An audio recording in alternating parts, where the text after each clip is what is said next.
So yeah, I'm Kasra Ghaharian. I'm a Ph.D. student and research assistant at UNLV's International Gaming Institute in Las Vegas, Nevada.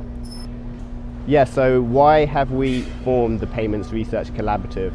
Well, during the pandemic, there was a lot of regulatory reform in the US surrounding digital payments, and that may have been due to land-based casinos wanting to offer digitized payment methods to combat the spread of disease, but it was also due to the fact that a lot of traditionally land-based gambling modalities moved to an online format, which is obviously synonymous with digital payments.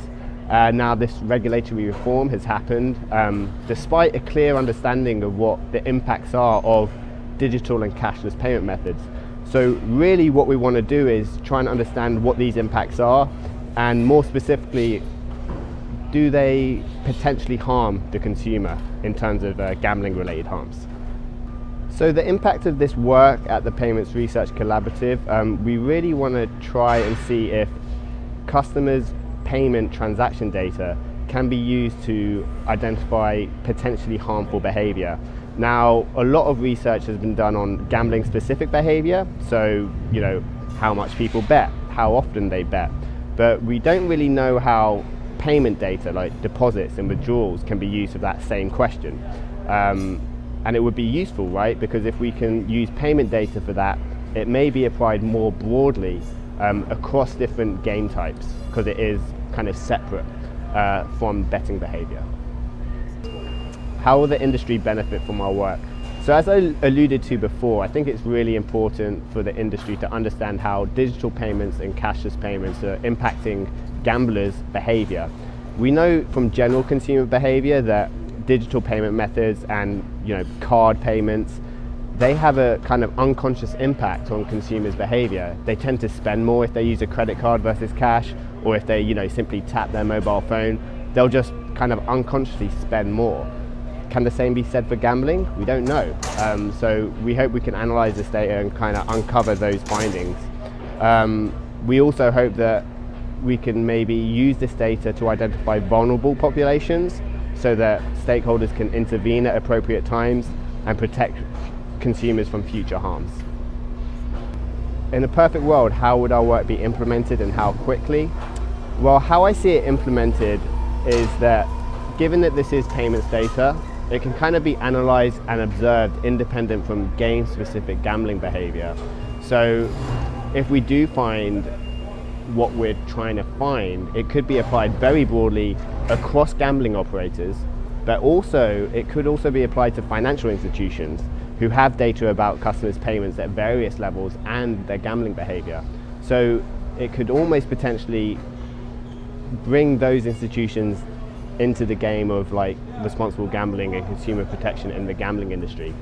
How quickly? I mean, yeah, everyone would want this implemented within the next 12 months.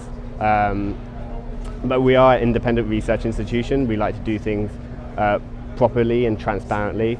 We're going through peer review processes and all that kind of thing. So, we're trying to get it done as quickly as possible.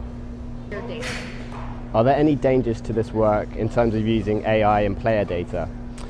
Well, the techniques we're using are actually a subset of artificial intelligence. We're using machine learning techniques. And currently we're exploring the use of unsupervised techniques such as cluster analysis to discover hidden patterns within the data. We're doing that because we don't have any labeled observations to train our machine learning algorithms. Hopefully we do kind of generate those in the future and can use supervised learning.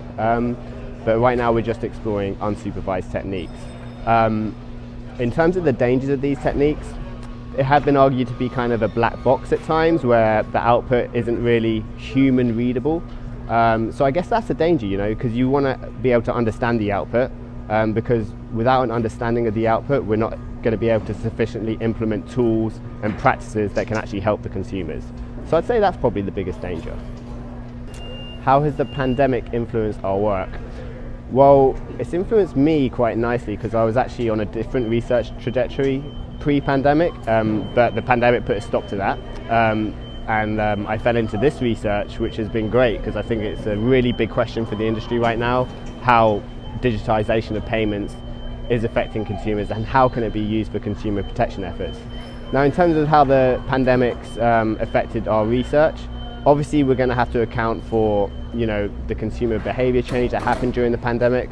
I think, a recent report by McKinsey said that over half a decade's worth of change happened within about 6 months during the pandemic.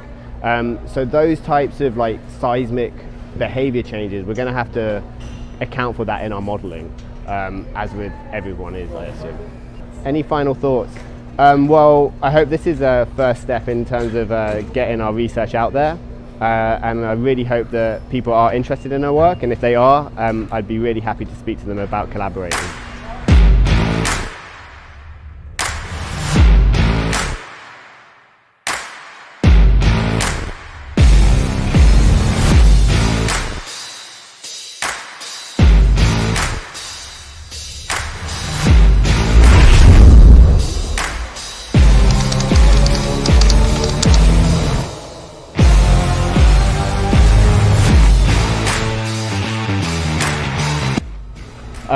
Well, it's Earth Day every day in my house, but happy Earth Day to everyone today.